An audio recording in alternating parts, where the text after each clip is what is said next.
The events began in modern China, with students heading to school on a typical bright and colorful day. One student told his friend Gavin to wake up and sing because it was time to eat. Lifting his friend's head, the guy with glasses assumed that his friend was probably exhausted. He must have been texting Ksenia Scott all night. Suddenly, Gavin opened his eyes, not quite understanding where he was. The first thing he noticed was the delicious smell of food in front of his nose. As soon as the guy realized what was happening, he hit the table and got up, shouting when he saw the food.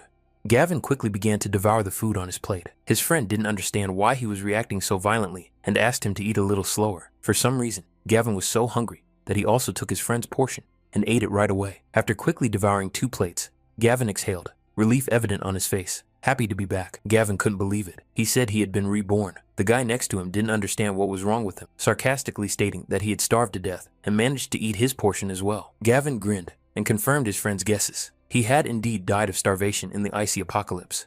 Taking the guy named Yaniel Parker by the shoulder, Gavin was glad that his friend was still alive. Now they could start over and get everything back. Gavin's nonsense frightened Yaniel, who asked his friend to stop scaring him and asked why he should be dead. The main character immediately asked Yaniel what day, year, month, and date it was. Yaniel was surprised that the guy didn't know, revealing that it was August 8th, 2024. Gavin revealed that there was little time left. In half a month, the whole world would be plunged into an ice age. 3 months of snowstorms, and they would all turn into ice cubes. The normal temperature would be no warmer than minus 50 degrees. Yaniel laughed, saying that Gavin's jokes were getting better every time. It was the middle of summer, and the temperature was above 40 degrees, so an ice age hell seemed like complete nonsense. The main character continued to insist on his theory, saying that he would need help. Yaniel replied that if he could do it, then no problem. After all, the guys were best friends. Suddenly, Gavin asked his friend to lend him $1 billion, causing Yaniel to spit out his water in surprise. Yaniel immediately refused when he recovered from his surprise. He didn't have that kind of money and wouldn't have it even if he sold his father. The main character asked how much money the guy would have if he sold his father. The answer was 500 million, but who in their right mind would sell their own father? The blonde man approached a red-haired girl named Ksenia, saying that he had reserved a place for her on the second floor where they could have their meal. After dinner, the guy suggested going to his private cinema to watch a movie, after which he would show her something big. Ksenia was embarrassed and told Zach that he was a rascal. Yaniel noticed that this was the same Ksenia Scott who had cheated on the main character with Zach, the young leader of the dragon group. The red-haired girl's face changed when she noticed Gavin in front of her, whom she did not expect to see here at all. The main character remained silent, and at that moment, Yaniel asked Ksenia how she could have done such a thing, since Gavin had even saved money to buy her designer clothes, and she had cheated on him. Ksenia smirked, saying that since Gavin had already seen everything himself, she didn't need to explain anything. Everything was obvious. Ksenia Scott had also cheated on him in his past life with Yang Ji-feng, but with the onset of the apocalypse, he threw her away like trash. Gavin took her in and treated her like a goddess, starving himself so she could eat, and in return, he received another betrayal from her. Even his death from starvation was connected to her. Yaniel said that Ksenia was caught because she didn't even deny anything. The main character laughed and asked him not to rush. The guy didn't understand what that meant. They shouldn't look at her, because just one glance at Ksenia made the guy sick. Zach had heard about the main character. Gavin was under Ksenia's thumb. She said that Gavin constantly pestered her like a dung beetle. Ksenia hoped that now Gavin would get the message and leave her alone. What he did for her, he did for himself. In the girl's opinion, Gavin was just pestering her. Gavin just listened, hoping their conversation would end soon. Zach continued by asking the main character why he hadn't left yet. Ksenia convinced Zach that even if Gavin begged her on his knees, she wouldn't give him a chance. Yaniel asked his friend to leave because they were only humiliating themselves in front of them. Gavin asked him to wait 5 more minutes. Yaniel was surprised. He didn't understand what was wrong with his friend, why he couldn't see through his cheating ex-girlfriend. Zach wanted to watch his friend's pathetic attempts. If he could entertain him, he would reward the main character with a piece of toilet paper. Suddenly, the main character became more serious, interrupting Zach mid-sentence and punching the pretty boy in the face. Zach immediately became angry, no longer mocking him, asking the main character how he dared. The red-haired guy immediately rushed forward, telling Gavin to dig his own grave, because now he was determined to beat him up. Gavin told Zach to back off, kicking him in the stomach. The blow was so strong that the guy spurted blood. Yaniel couldn't believe his friend was capable of such a thing. Ksenia was scared for her boyfriend and rushed to him. Ksenia asked Gavin how he dared to touch Zach, since he held the title of heir to the dragons. Zach got up again, saying that he had a black belt in Taekwondo and that the main character would not be able to beat him. But every attempt to attack him proved futile, as Gavin landed precise blows, throwing Zach off him. The apocalypse was a disaster, but it was also an opportunity. During this time, Gavin had learned some basic techniques. Dealing with such a show-off was no problem. Ksenia said she would never have thought Gavin was like that. She ordered him to kneel and apologize to Zach, otherwise she would never forgive him. The main character got angry, punched the red-haired girl in the face, and asked Ksenia who she thought she was. Zach said that Gavin had gone too far. It would be no more difficult to crush him than to crush an ant because of his good connections. Gavin just walked up to the bully silently, then hit him again. After each blow, Zach spat blood.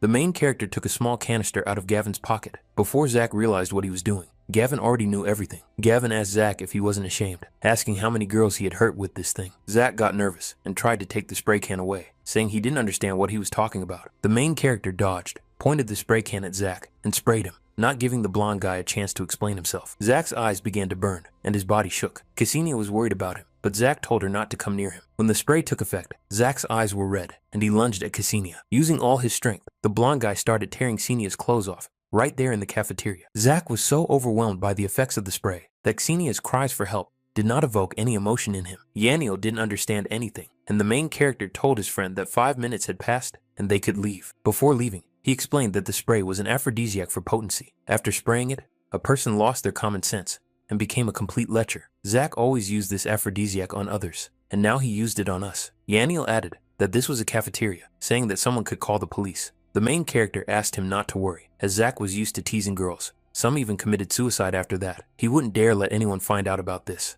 Gavin added that, because of his status as the heir to the dragons, he was too proud and would take revenge on the main character himself. Yaniel confirmed the main character's words, saying that with Zach's character, he would settle this matter with him himself. When the friends were outside, Yaniel wanted to know where they were going now. Gavin replied that they were going to sell the house. Yaniel was surprised. He couldn't believe that Gavin would just sell the only house his parents had left him. With $3 million in his hands, he would need to stock up on supplies as much as possible. It was the only way to have an advantage over the apocalypse.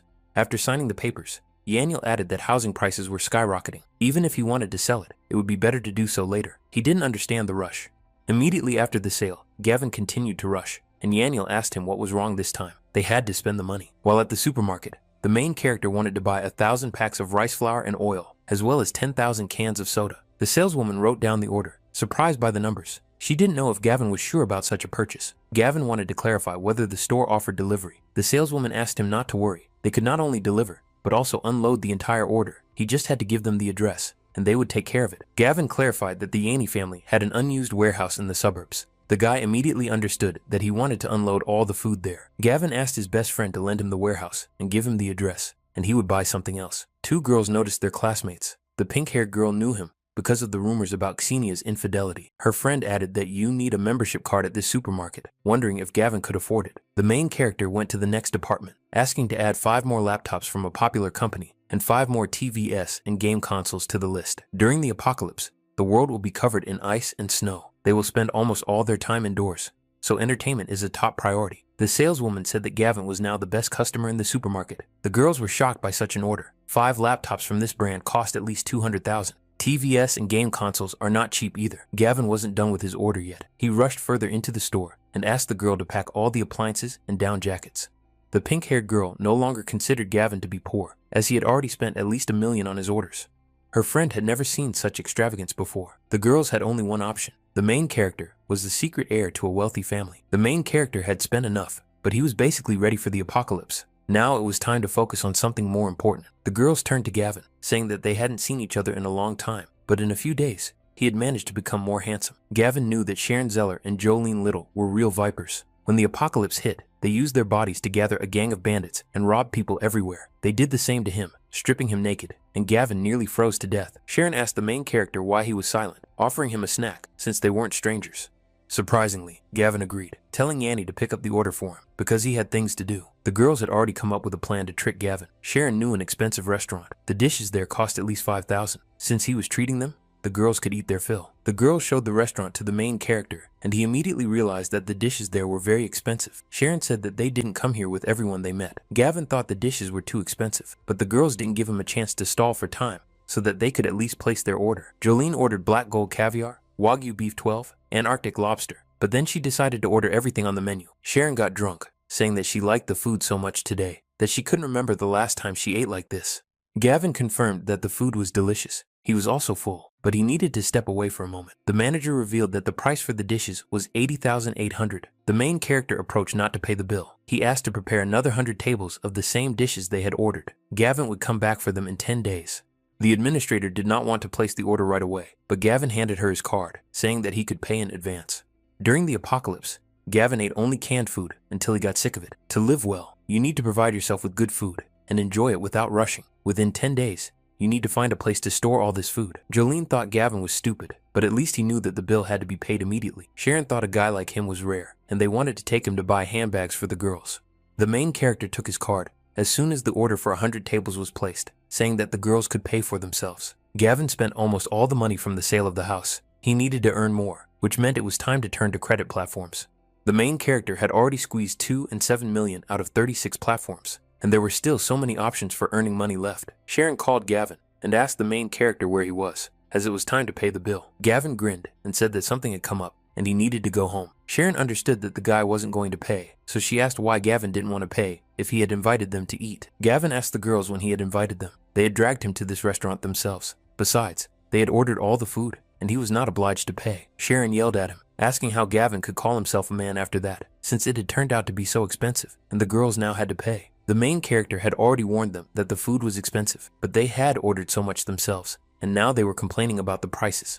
Sharon called him an idiot, saying that if he couldn't afford such expenses, he should have kept quiet. The guy could afford such dishes. He asked Sharon to find out something from the girl at the reception. The administrator revealed that the young gentleman had ordered 100 tables of the same dishes they had ordered. Sharon begged Gavin to come back and pay the bill. Since he was so rich, the guy could surely afford it. Gavin considered this to be impudent. He had no intention of indulging the girls, so he hung up the phone. The girls were making a lot of noise, and the manager asked them to behave more appropriately, as loud noise was not allowed in their restaurant. Sharon decided to call Hunter, thinking that if she kept him company in the evening, the girls would be able to teach Gavin a lesson. Standing in front of the lottery entrance, the main character was surprised that he had forgotten about it. In his past life, around this time, he had guessed the first 5 numbers in the lottery and won 3,000. If he could win the first prize by buying a few dozen tickets, he would have enough money to support himself at the beginning of the apocalypse.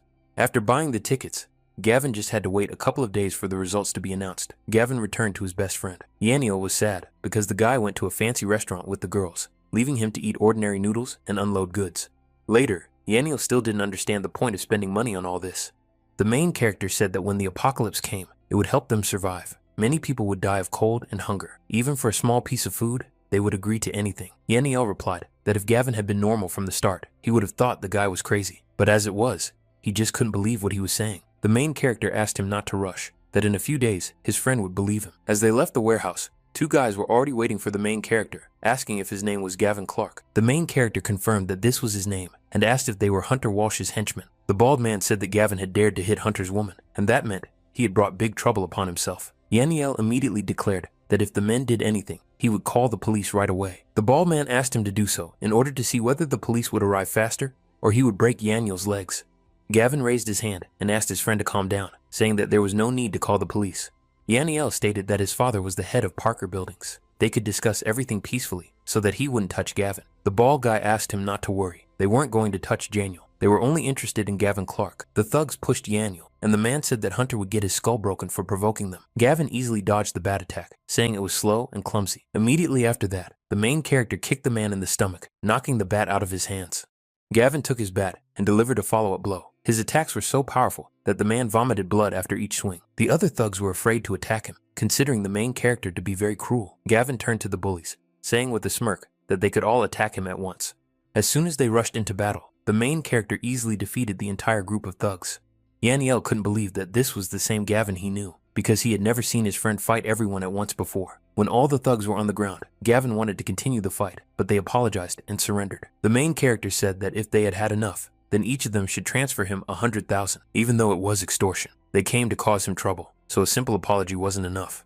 Soon, he received 600,000 in his account. It wasn't about his cruelty, but the fact that he had survived the apocalypse. His worldview was no longer that of an ordinary student. Besides, Hunter Walsh and his friends had done terrible things during the apocalypse, so his cruelty was nothing compared to their actions. Gavin cheered up Yaniel, saying that he would take him to a fun place so that he wouldn't be sad. The guys ended up at a club, and Yaniel really liked it there, so he decided to relax properly. Gavin asked the manager to call Mr. Jacobus, as he had brought him some goods. Soon, a bunch of security guards showed up around them, and Yaniel was scared, not thinking it was fun. Yaniel sarcastically said that he was already jumping for joy. They apparently had different ideas about entertainment. Mr. Lo Jacobus met with the main character and asked what goods he wanted to offer, as they had not met before. Gavin revealed that they had indeed met for the first time. They had received good goods, so he had come. Mr. Jacobus noticed that the guys had come empty-handed and asked them where the goods were. Gavin revealed that the goods were in their bodies. Mr. Lowe became interested in this, as they were the first to offer themselves as goods. The guards surrounded the boys, and Yaniel became frightened, trying to protect himself with his father's title. Mr. Lowe specialized in organ trafficking. The goods were their bodies, so there was no need to panic. Gavin asked Jacobus what the problem was, or if he didn't dare buy anything from them. Mr. Lowe called it nonsense. There was nothing he couldn't buy. The main character offered the first deal, $10 million for all the organs in his body. Mr. Lowe lowered the price to $5 million. Control became tighter, and the market price fell. Gavin agreed, but he had a condition. He wanted the money up front, and he would deliver the body within 3 days. Mr. Jacobus wasn't worried. He had millions of ways to find the guy, so he asked the guard to get the bond issue agreements.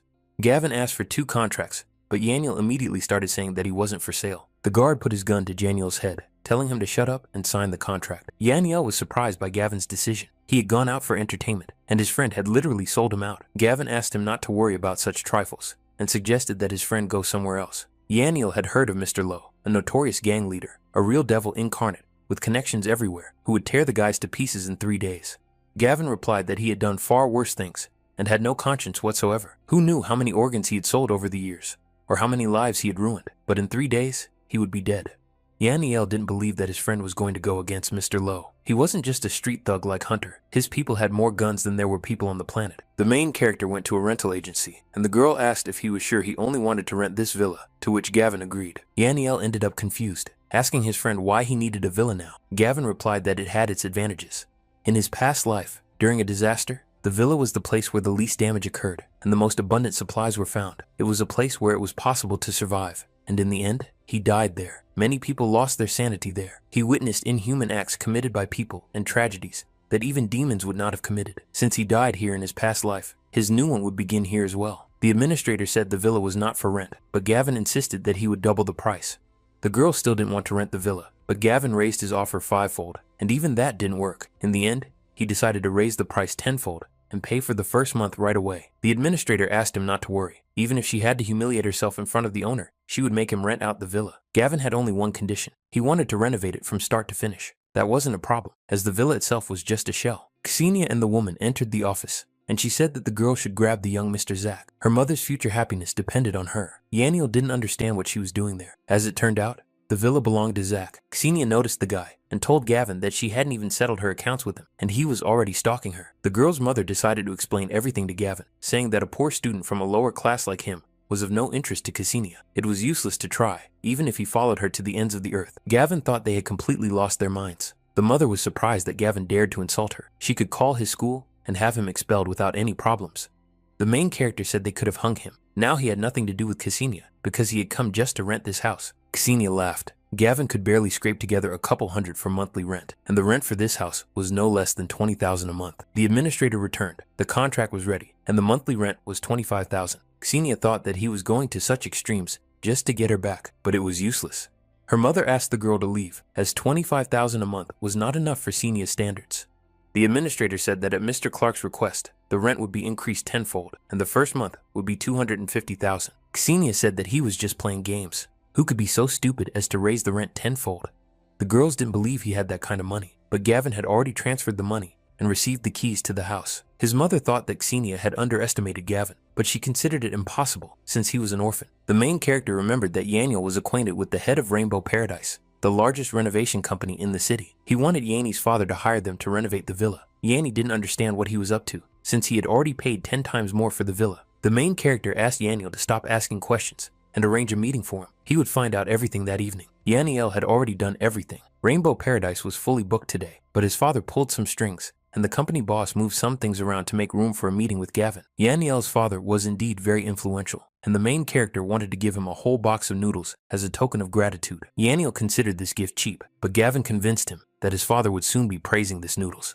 His mother told Ksenia that Zach would pay for the repairs. All that was left was to make sure everything went smoothly. Rainbow Paradise had the best materials for repairs. Ksenia noticed that Gavin and Yaniel were behind her again, and they already had an appointment. The girl called Gavin restless. She came here and he followed. She assumed that the guy was still naively trying to get her back. The main character sighed heavily, wondering how they could have run into the two girls again. Yaniel said that Gavin was actually doing repairs too. The girl didn't care that he was repairing a house that didn't even belong to him. The girls weren't sure if Gavin was really here for renovations, but whether it was true or not, he was just pretending to be rich.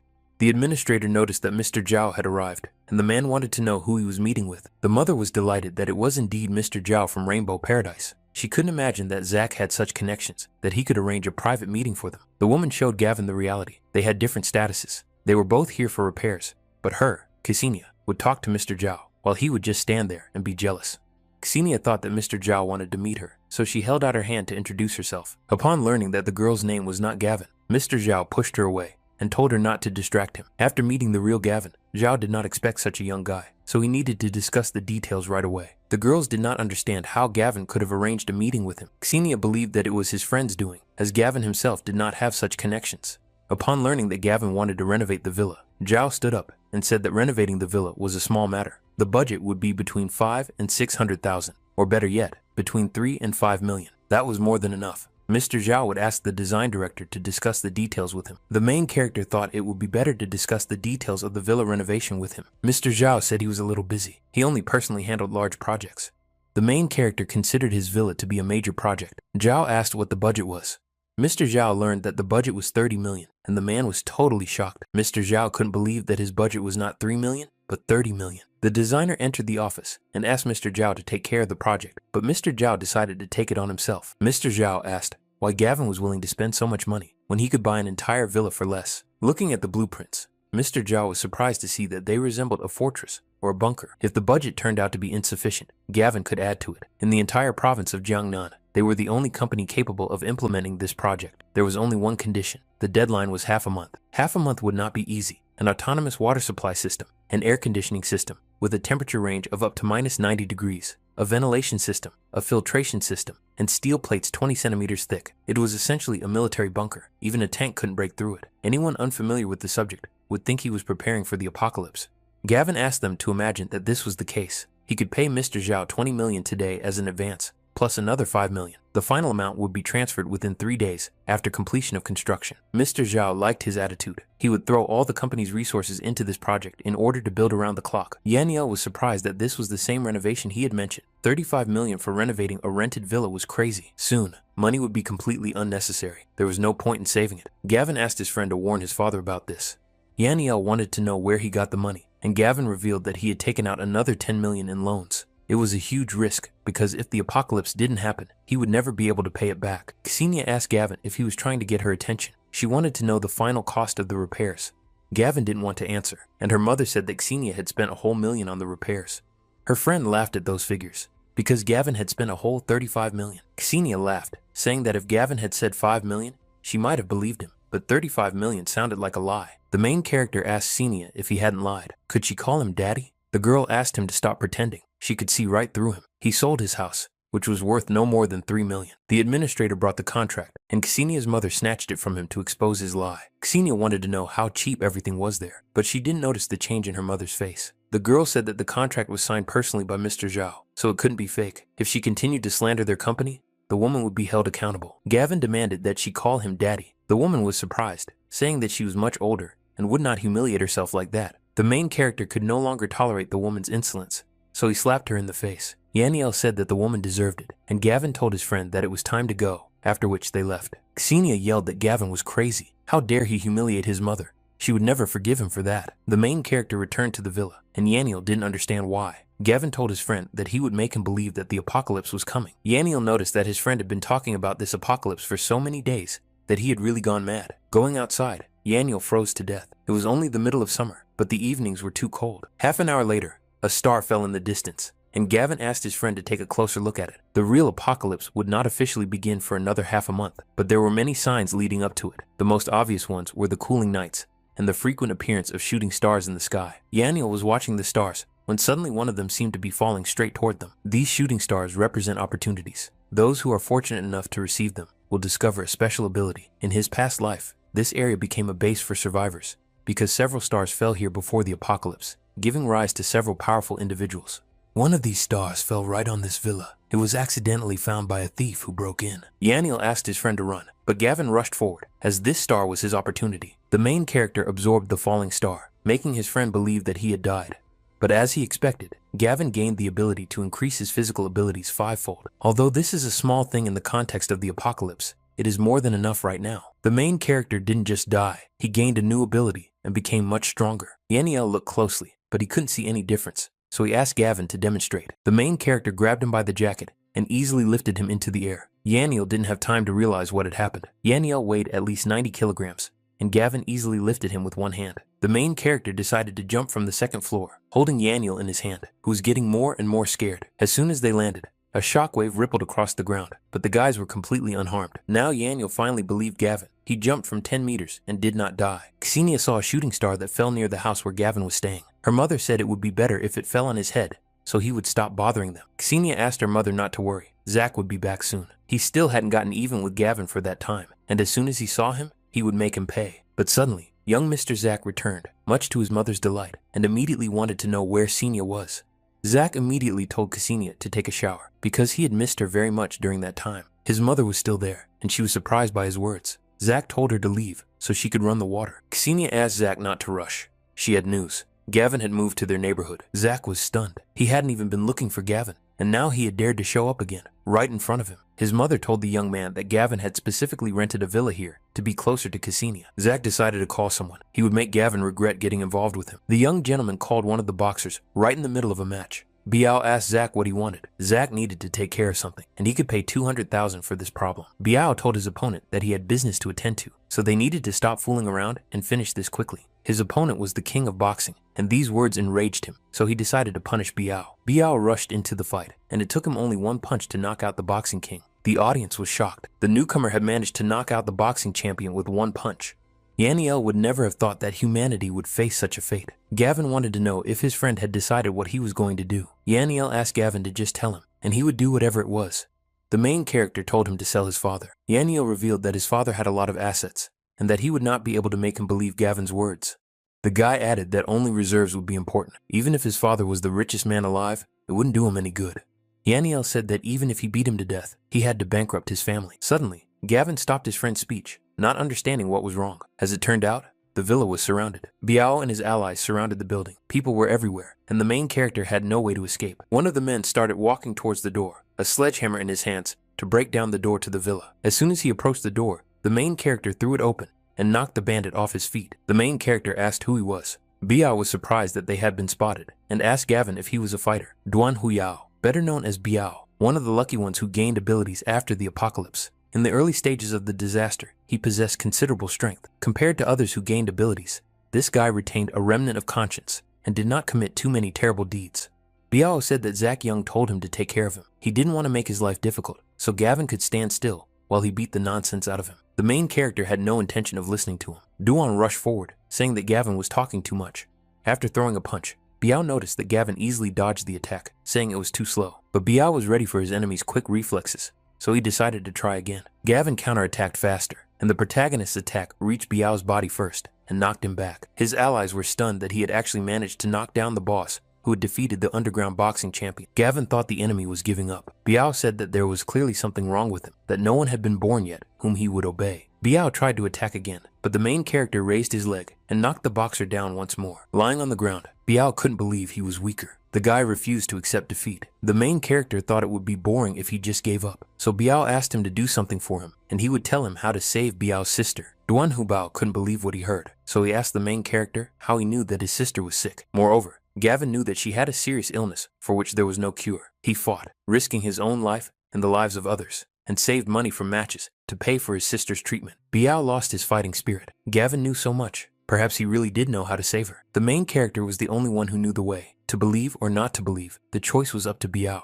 Gavin beat him, so Biao would believe him, so he asked the guy what to do. The guy asked him to go and knock some sense into Zach himself, to make sure he was bedridden for at least half a month. It would be nice to get some money out of him too. The more, the better. Biao had to accept his words, so he called his allies to fulfill Gavin's wish. One of his guys didn't believe Gavin, but Biao had to grasp at any hope to save his sister. Zach thought that Gavin was already in the hospital, so he and Ksenia could return to their rendezvous. Suddenly, someone started knocking on the door. Ksenia's mother went to open it, wondering who could be knocking at this hour. Biao entered the apartment without a second thought, pushing the woman aside and going deeper into the building. The woman stopped the fighter by grabbing his shoulder. She asked Biao where his manners were and if he knew where they were. Zach noticed Biao's arrival and immediately went to him to ask if the guy had done his job. The entire amount was in his phone. It wasn't necessary to come. Zach would have simply transferred it to the fighter. But Biao said nothing and began to attack the young gentleman, causing him to drop his phone. Ksenia and Biao were frightened, and the young man asked the fighter if he had gone mad and why the hell he had hit him. The next second, Biao's allies pounced on Zach and began beating the guy, who curled up on the ground in pain. Zach asked them to stop, offering as much money as he wanted. If Biao dared to hit him again, his family would make sure that Biao's coffin rotted away with worms.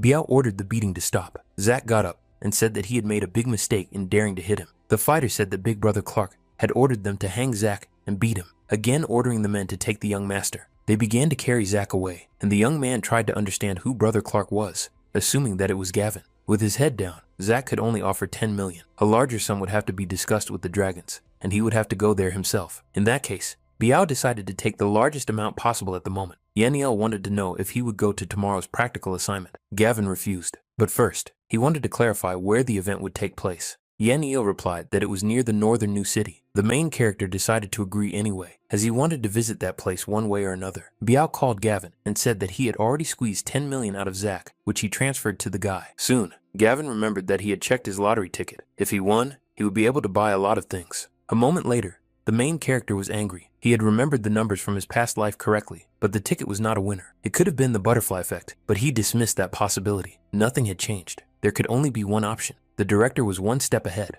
Zach arrived at the site, and the students complained that the internship was starting so soon. They hadn't had enough fun as students yet. Sharon and Jolene pounced on Gavin, asking him why he had run away from that restaurant without paying a penny. Not considering that it had anything to do with him, Jolene took extreme measures, asking Gavin to pay, for which they were willing to do anything. Sharon said that Gavin had learned to be a bad boy. If they got the money, they wouldn't come to the dorm today. First, Gavin asked the girls to lend him 40,000, but this angered them, and they left him. Yaniel returned, and the main character was surprised to see his friend, and immediately asked him why his eyes were swollen.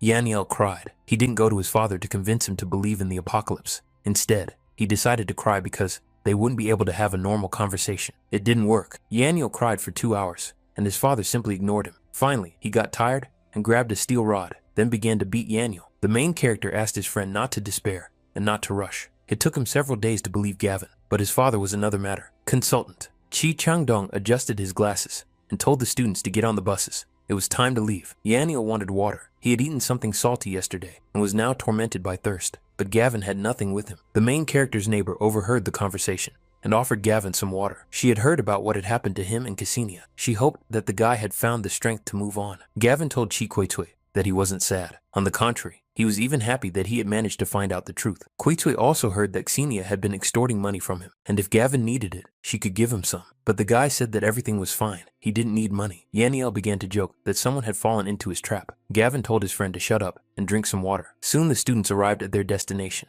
The consultant asked the students to get off the bus in the same order they had boarded so that he could assign them to their internships.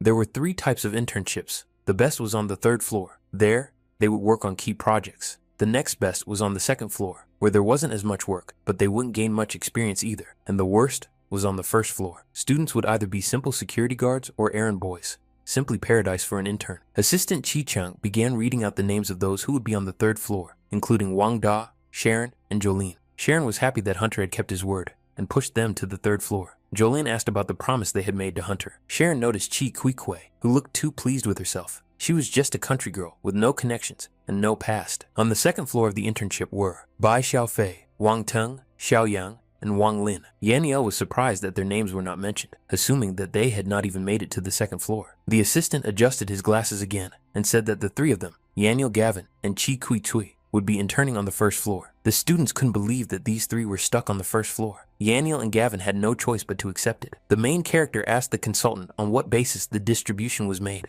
Chi Changdong replied that the decision was made jointly by the school and the company providing the internship. Everything was fair and honest. Gavin had nothing to complain about because he could prove himself in any position. The main character did not consider this to be either fair or honest. He reminded the assistant that, according to him, Chinese people do not lie to other Chinese people, but if he could lie, then he was a real scumbag. Ki-Chang asked him how he dared to talk to him like that. Did he want to be expelled? Yanni is a rich guy, but he is on the 1st floor with the poor. The guy said the consultant was shameless. It was all because Chi-Chang had asked his father for money on the condition that he get him an internship on the 3rd floor, but he didn't agree. Yaniel did the smart thing and recorded the consultant's words on a voice recorder, so he'll have to change the assignment. Wang Da said that they should not be allowed to intern because they upset Chi Chang Don, adding that the guys had no respect for people.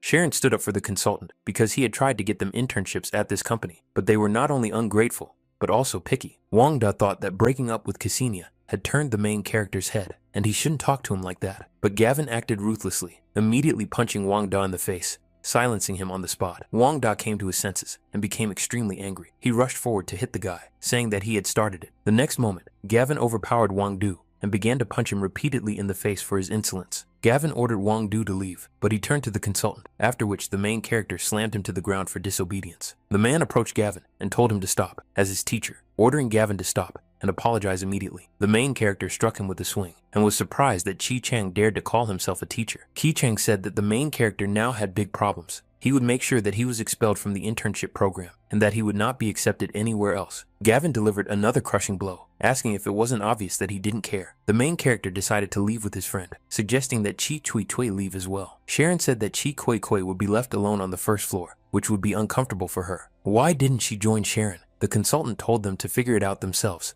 as he was going to the director to get Gavin expelled. Sharon persuaded the girl to go with them to the third floor. If she contacted Gavin, she would not be able to find a job even after graduation. The main character told the girl to do as she saw fit, but it was important that she call if anything happened. The guys arrived at the largest logistics park in the entire province. A huge amount of goods were stored here, which were sent to large supermarkets every day. Yaniel didn't think he was going to stock up here, but Gavin said that's what he wanted to do. Yaniel thought it was impossible. Even if there was so much here, how could he get it all? The main character decided to go with a group of people. It seemed they were recruiting employees.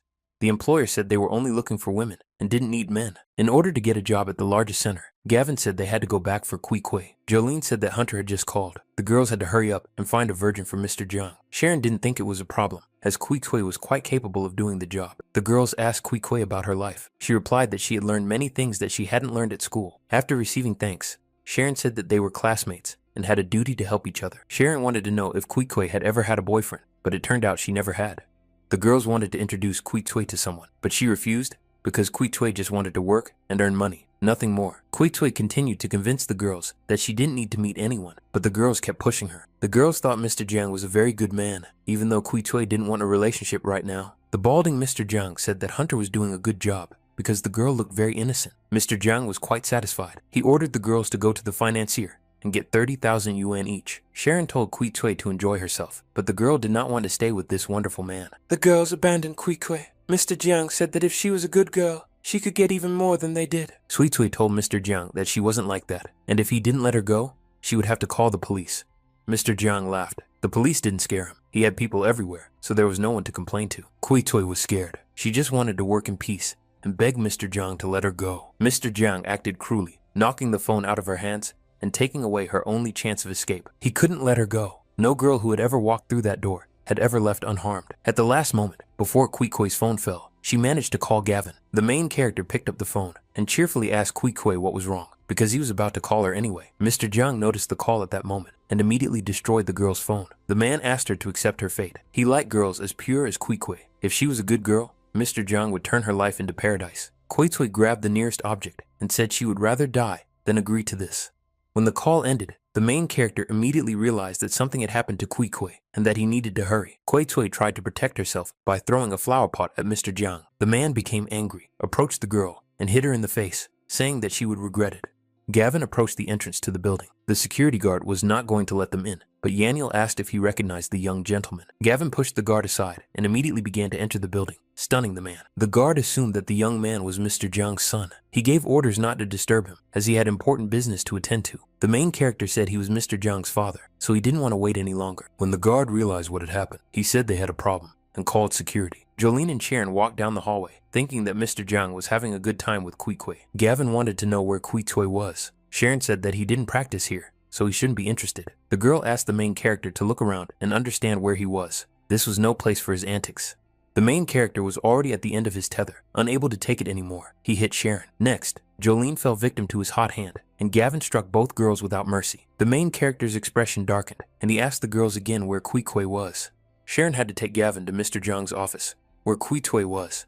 The girl said that Mr. Jiang had good connections, and his people were everywhere in the building, she warned Gavin. Without thinking about the consequences, the main character immediately kicked the door open. Kui Tui asked Gavin for help, but Mr. Jiang tried to figure out who let him in. The main character told him to let the girl go. The man asked if Gavin knew who he was and where he was. Gavin silently approached Mr. Jung and broke his finger, causing the man to scream. Mr. Jung wanted to call security, but Gavin interrupted him with a punch to the stomach, telling him to die. The main character immediately rushed to Kwikwe, asking how she was. The girl said that everything was fine, but if he had come later, something terrible could have happened. The guards rushed over at the screams. Mr. Jang barely got up and ordered the guards to beat Gavin to death. Sharon confirmed that he deserved it. Jolene added that Gavin had no idea how much power Mr. Jang had. While the girls were rejoicing that Gavin would finally get what he deserved, one of the guards flew at them. To Sharon's surprise, the main character did the impossible and took down the entire security team single-handedly. Before leaving, Gavin decided to make sure that Mr. Jung would never think about the girls again. The main character hit the man in his private parts, forcing him to rethink his actions. Now it was Sharon and Jolene's turn to take revenge. They suggested simply discussing everything. Gavin did not take into account the status of his classmates, as their attitude towards Kwikwe did not justify such an act. Gavin would have crippled the girls to death, but he still needed them alive, so he decided to leave them. Mr. Jung hit Sharon and told her he didn't need the police, telling her to take him to the hospital. Jiang Baichuan called Jiwei Wutessen. He heard that their recent experiment had been successful. The man needed to get rid of Gavin. Koitsui thanked the main character, but he replied that there was no need for thanks, and asked the girl about her plans for the future. She wanted to find a job after her internship, but now that the internship was over, she had no chance of finding a job. Gavin had already come up with a plan of action, taking Kwikwe to employers who only hired girls. Koitsui was unsure about this job, because they were looking for a warehouse manager, and her profession was finance-oriented. Gavin assured her that she was free to choose any path she wanted. The man asked if they were ready to start work, as they were closing soon. Nevertheless, Koitsui took the job. The main character said they would visit her in a couple of days. Yaniel said that only a silly girl like Kwikwe would accept his offer to be a security guard, even though she was a successful student at a prestigious university. Gavin replied that it was because of this foolishness that Kwikwe had been given the opportunity to take this job. When the guys left the warehouse, people in suits were already waiting for them, pointing their guns at them. The man said that Gavin's 3 days were up. Their bodies now belonged to Mr. Lowe. Yaniel was surprised that the main character had followed them, as with his skills, dealing with them would be no problem. Gavin told his friend to come with him. The real show was just about to begin. The guys were taken out of town and ended up at an abandoned factory in the suburbs, where their organs would be taken. Gavin spun around and grabbed the guard's gun, pulling it away from his head. Grabbing the firearm, the main character pointed it at the man and shot him right in the head. The rest of the security team was about to kill Gavin, but he deftly shot them all with precise shots. Yaniel was surprised. Such accurate shots to the head were exceptional, and Gavin seemed like a real sniper. In his past life, during the apocalypse, he had not acquired any unique abilities. Therefore, all Gavin could do was practice shooting to increase his chances of survival. Yaniel did not know how to use firearms, but Gavin asked him if he had played shooting games, in which the guy was a pro. The shooter game was very similar to real life, so Gavin asked him to imagine he was in the game. The main character noticed Ziwei Vutessen, and Yaniel knew that it was an international biotech corporation, one of the top 3 in the world. It wasn't that simple. In his past life, during the apocalypse, this corporation had come to power. They used their biotechnology around the world to increase humanity's chances of survival, and many considered them saviors. But now, they were not who they claimed to be. 2 men in military uniforms immediately stopped the main character and his friend, raising their machine guns. Gavin deftly shot them with his pistol. The soldiers were employees of the Butessen Corporation. The girl said she was pleased to be dealing with Mr. Lowe. The organs they provided were quite fresh. The corporation expressed its gratitude. Mr. Lowe was honored to cooperate with such a company. Soon, another set of fresh, juicy organs would be delivered. The man noticed Yanni and Gavin, the very guys who owed him their organs. Mrs. Pei didn't understand one thing: why people who were facing death had weapons in their hands. As soon as Mr. Lowe realized that Gavin had a gun, he immediately used it. Mr. Lowe was shot in the leg, fell to the ground, and told his guards to take Gavin. Thanks to his amazing accuracy, the main character easily killed the entire security team. Another group of men came out of the hangar. Gavin hid behind the car and told Yaniel not to come out of hiding. Mr. Lowe said that over the years, no one had dared to cause trouble on his property. Gavin grabbed 2 pistols, jumped out of his hiding place, and immediately shot all the guards. Even the guards of the Buddhism Corporation were brutally murdered, right in front of Mrs. Pei. Mr. Lowe asked Gavin what he wanted, but the protagonist asked the same question of the man. Mr. Lowe considered this insolence, and Gavin, unable to tolerate such treatment, shot the mafia boss in the shoulder. Kneeling on the ground, the wounded Mr. Lowe said that he was not afraid, and Gavin had no idea who he was dealing with. The main character asked Yanni to kill Mr. Lowe. At first, the guy was surprised, but Gavin insisted. Mr. Lowe thought it was a joke, took out his gun, and was about to shoot back. But Yaniel shot first, and in a split second, the bullet reached the man's head, killing him instantly. Gavin said there was no point in asking Mr. Lowe anything, as Mrs. Pei should know more. The girl didn't understand how the main character knew her name. Gavin added that she didn't need to know. If she wanted to call him something, Daddy would be more appropriate. Pei called him an upstart, but Gavin immediately shot her in the leg, causing the girl to scream in pain. She was the head of Zivai Vutessen. How dare he shoot her, thinking there would be no consequences. Gavin told the girl that her meaningless threats would get her nowhere, that she wouldn't be able to scare him. Mrs. Pei asked him not to shoot, revealing that they had been working with Mr. Lowe for years. He supplied the company with live human organs, which the corporation used for experiments. They were studying human evolution and working on the development of biological weapons.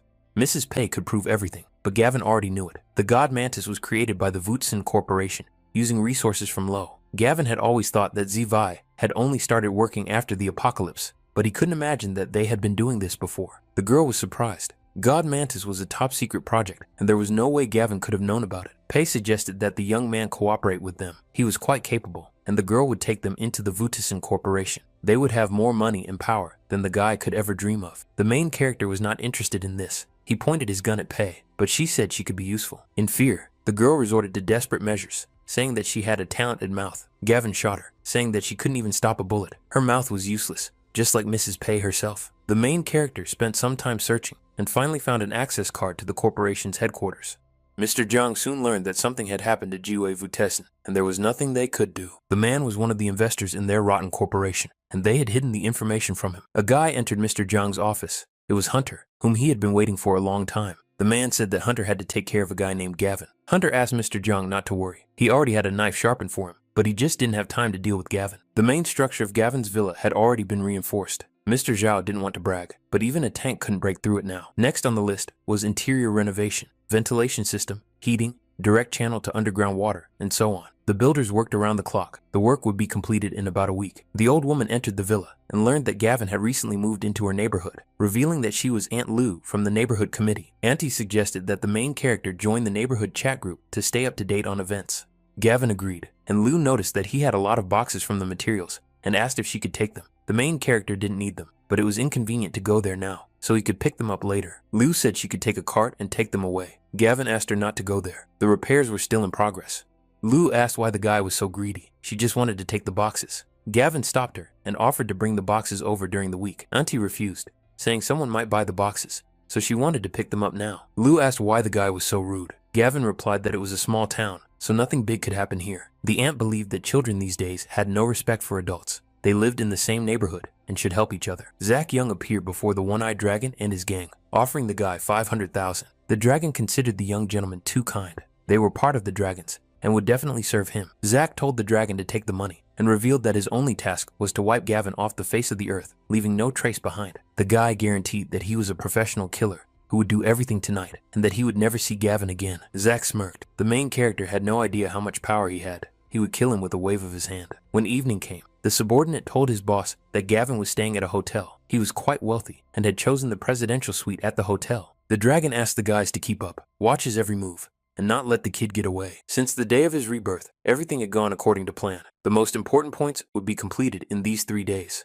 Everything would go perfectly if the only point didn't fall through. Gavin heard a noise outside his room and immediately realized that it was Zach sending someone again. In that case, he decided to play along. The boss said they would come in from the back. The main character listened carefully, as more than one group had come to him. Hunter and his guys also came to kill Gavin. Hunter asked the guys to be careful, because last time, the main character not only beat up those who were sent to get rid of him, but also knocked money out of them. Hunter added that Gavin should have been beaten to death. As soon as he died, it was worth cutting off his ear and sending it to Mr. Zhang. Gavin liked the excitement, so he turned off the lights and decided to have some fun with the gangsters. 2 groups of gangsters broke in, and in the dark apartment, they could only ask themselves a lot of questions.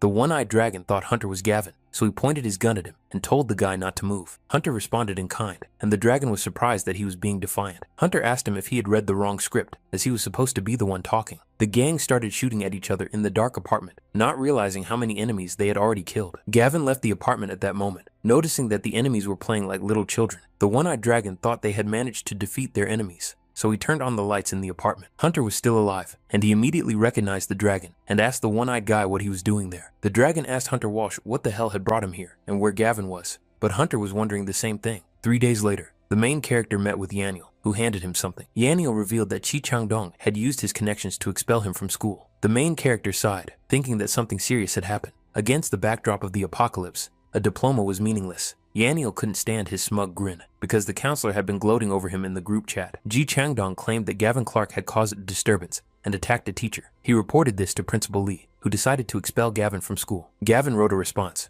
revealing that Chang Dong had been involved with Principal Lee's wife. Every time the principal left on business, they would meet. Everything Gavin said was true, and he was legally responsible for his words. Anyone could view the CCTV footage if they wanted to. In his past life, when the apocalypse broke out, Chi Chang Dong and Gavin were stuck in school for a short time. After his humanity and all morality had disappeared, he told him this himself. The consultant asked the admin to close the group immediately. No one was to forward messages from this chat, and everyone else was to pretend they knew nothing. Gavin said it was time for them to go. Yanni's father still didn't believe his stories about the apocalypse, suggesting that the boy be sent to a mental hospital. After this important business, Gavin goes to his father and convinces him to believe in the coming apocalypse. Gavin brought his friend to a village in the city, where they saw a beautiful house, whose owner was surely rich. The man continued to drink alcohol, looking at the girl in the cage next to him, who was huddled in the corner. He threw down the bottle and asked the girl what she was staring at. If she dared to look at him again, the man would gouge out her eyes. The man said that he had married only because she had been born, but less than a year later, his mother's dowry had run out. He wanted to sell the house,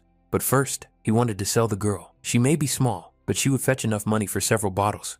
Her mother refused to buy her alcohol and even tried to kick him out, so he beat her to death. If the girl dared to disobey, she would end up like her. But the girl did not want to accept such a fate, and in a fit of rage, she bit the man's hand. The angry man raised his hand and told the girl to go to her mother. Suddenly, Gavin kicked the door open, stopping the man from beating the little girl. This man's name was Feng Qiu, a despicable and shameless bandit who, before the apocalypse, was presented with the best of opportunities: teleportation. When the cold weather set in, he immediately swore allegiance to the government. Impressed by his abilities, the authorities used the man to transport large shipments of supplies, briefly making him a national hero. But when he was sent to rescue the town's population, he simply ran away with the supplies, causing millions of people to die of hunger and cold. But he did not meet a dignified end. Feng Qiu died in the jaws of an ice demon, and tons of supplies disappeared in connection with his death. There was also a little girl in front of him, but he had not heard of her in his previous life. Feng Qiu assumed that they were human traffickers, and they arrived just in time, because he almost beat her to death. The girl was a little thin,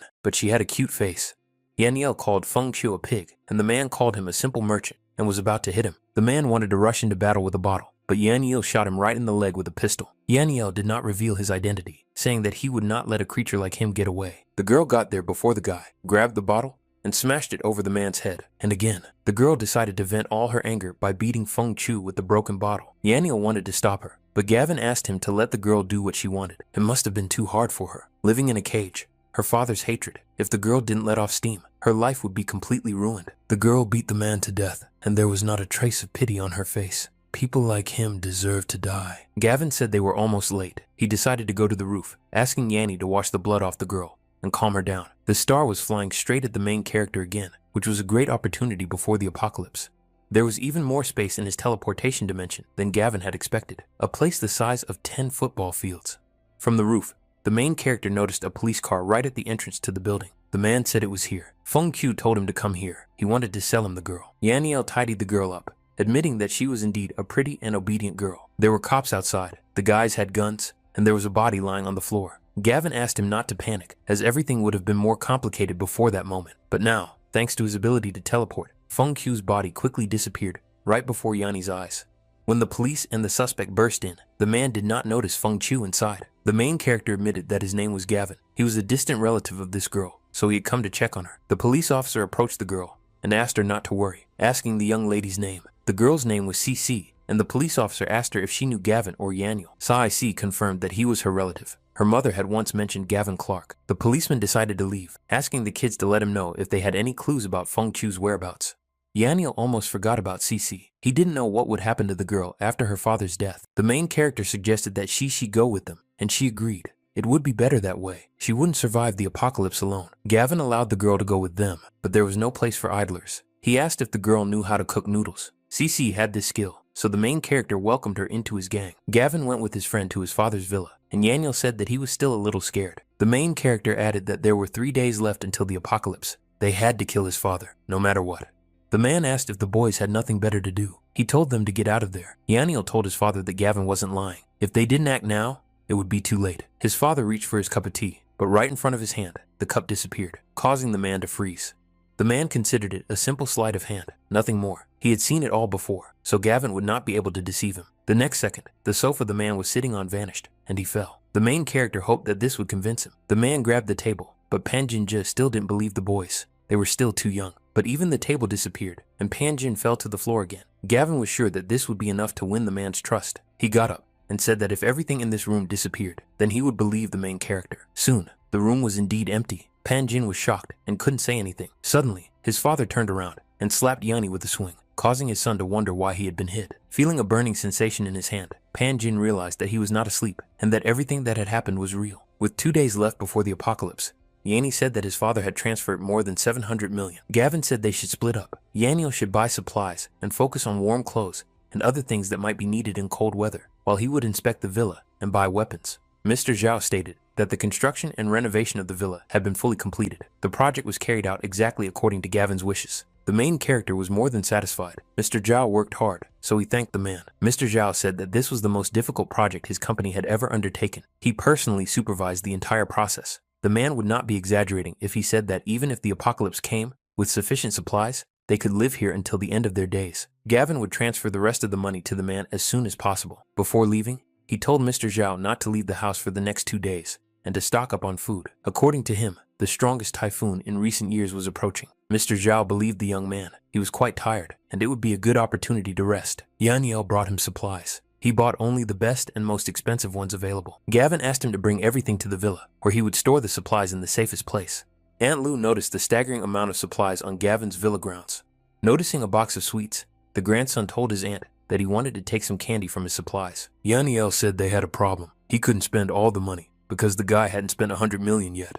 Gavin said he would give him the addresses of several large grain warehouses so that Yanni could buy everything from them. In his past life, a group of bandits had seized the grain from these warehouses. This time, they would not get it. The supplier told Mr. Clark that there was one last batch of crossbows left that they hadn't moved yet, but some old woman wouldn't let them work. Aunt Lu started opening the boxes without permission, while her grandson was happy that he would get a lollipop. Gavin asked the old woman what she was doing. She said that the boy had bought a lot and shouldn't mind giving her one lollipop. He objected, but Aunt Lu said that young people shouldn't be so greedy. One lollipop would be equivalent to his apology for what happened with the boxes last time. Gavin didn't care about her suggestions. He started waving his hand and asked the old woman to just leave his property. Aunt Lu had never met such a greedy person before. As the president of the district, she had the right to take things from other houses. Her grandson took the lollipop and began to provoke Gavin, stomping on the boxes and calling the main character a monster. Gavin rolled up his sleeves and started walking toward the grandson to force him to leave the property. The grandson had gone too far, jumping on the boxes, one of which broke, and he fell straight into it. Inside the box were many arrows, and the boy fell right on top of them, piercing his pelvis. Aunt Lu told Gavin that he had hurt her grandson and that she wanted compensation, so she would get even with him. Ksenia and her friend were walking through the main character's house, wondering why he had so many things. Yang Jiking thought Gavin was just crazy. Shipping everything in such heat could ruin the items. There was 1 day left before the apocalypse, and Yaniel had managed to spend all his money. He bought 5 grain stores, so it was time to meet with Kui Kui. Kui Kui was doing well at work. She had even been promoted to warehouse manager, but she was wondering how much longer she would have to work there. Gavin revealed that she could quit her job tomorrow, which was wonderful news for her. The main character wanted Kui Kui to first help him get the keys to the warehouse. He would come to the park that evening. The girl didn't understand why the main character had to do all this at night. Gavin asked her to just wait. Before leaving, the main character asked Kui Kui not to reveal his plans to anyone. Mr. Liang brought a huge supply of food. He told the main character to call him if he needed anything. Thanks to the power of his teleportation, all the grain disappeared in a split second. At the same time, any object placed in hyperspace will remain in the same state. If you put a bowl of freshly cooked noodles in it, even after hundreds of years, it will remain just as hot. Mr. Liang wanted to say something else to the guys, but when he was inside the storage room, everything disappeared in an instant. Towards nightfall, Gavin came to Kui Kui's storage room and asked her not to make any noise, no matter how strange it might sound. The main character used his teleportation ability, and after collecting this batch, the resources he had accumulated would probably reach astronomical proportions. Kui Kui was surprised and asked Gavin how it all disappeared and if the main character did it. The guy said he would explain everything to Kui Kui later. They had to leave now and collect materials from other warehouses. After the first warehouse, the couple came to the observation room, and with each new step, Kui Kui had new questions. The main character teleported the cameras to his dimension to disable them. When they returned to the villa, the protagonist told Kui Kui about the impending disaster, and she believed him. Yaniel was surprised that she trusted him so easily. He said that Kui Kui trusted him so easily. The main character noted that the apocalypse was coming tomorrow. From that moment on, they should not go outside. Kui Kui had to go somewhere before the apocalypse. Gavin asked her to hurry, as she had to return before noon the next day. The one-eyed dragon returned to Zach and told him that they had stumbled upon a group that also wanted to kill Gavin. Zach's patience was running out, so he decided to go and eliminate Gavin Clark himself. Kuitsui brought food to the street animals for the last time. The apocalypse was coming, and she would no longer be able to feed them. The one-eyed dragon spotted Kuitsui. Gavin had been staying in the villa lately and hadn't gone out, so it wouldn't be easy. But he knew that Gavin had been in contact with Kuitsui and that she was close to him, so they could capture her. Soon, Yaniel learned that Zach had captured Kuitsui and insisted that he go to him alone. The main character said that Zach had asked for it, and Zach Jung would not live to see the apocalypse. Zach chose a quiet place, where Gavin went without hesitation, making the young gentleman laugh. Gavin ordered them to release Kuitsui, which they surprisingly did, and the girl rushed to the main character. Zach called Kuitsui naive. It was his plan. While the girl was happily walking towards Gavin, Zach shot her from behind. Gavin did the impossible. He hugged Kuitsui and managed to pull her close, causing the bullet to miss. Kuitsui wanted to run away, but the main character asked her not to be afraid and to leave all the difficulties to him. Gavin wanted to give Zach a couple more days to live, but a window opened up in his schedule. Zach's subjects rushed at the main character to maim him, just as Biao had done to him. Gavin threw a subject face first into the wall, telling Zach that he really didn't want to live. Realizing that his opponent was really strong, the one-eyed dragon ordered everyone to attack him at the same time. The main character dodged the knife blow, snatching the blade from the hands of one of Zach's subjects. With deft movements, Gavin rushed forward and cut the vulnerable spots on the bandit's legs. Zach began to panic, not understanding where Gavin got such abilities. The one-eyed dragon was confident of victory because they had guns. But the one-eyed dragon could not have expected that the main character also had a gun. Zach's excitement reached its peak. He didn't know what to do, so he ran away. The main character's accuracy was unmatched. He shot Zach in the leg, immobilizing him. Zach began to shake with fear, declaring that he was the heir to the dragons and that Gavin couldn't touch him. After shooting Zach in the leg again, Gavin said that he had already touched the young gentleman. Zach admitted that he had lost, so he asked the main character to name his price. Gavin wanted 1,000,000,000. Zach told him to name his price and not to mock him, as he didn't have that kind of money. Gavin decided to teach the bully a lesson because he couldn't pay, but he was still arrogant. The main character continued to beat Zach, reminding him that today would be the end of him. Suddenly, he heard sirens. Gavin stopped beating Zach and was surprised to see police officers behind him. Zach was happy that now Gavin wouldn't be able to kill him, but he also attacked his people on the street, which was a direct path to prison. The main character fired again, this time aiming the gun at his reproductive organ. Gavin revealed the reason he didn't kill him was because he wanted to deprive him of the opportunity to die in the apocalypse. Too dignified. The guy didn't resist in any way. He just said that the police couldn't catch him. After a short countdown by Gavin, snow appeared on the street, causing the police to stop in surprise. The temperature dropped rapidly, and the officers could barely tolerate such a sharp cold snap. The wounds inflicted by Gavin's knife began to freeze, creating ice crystals in their place. Zach asked the main character for help. No one understood why it had gotten so cold, and he could freeze to death.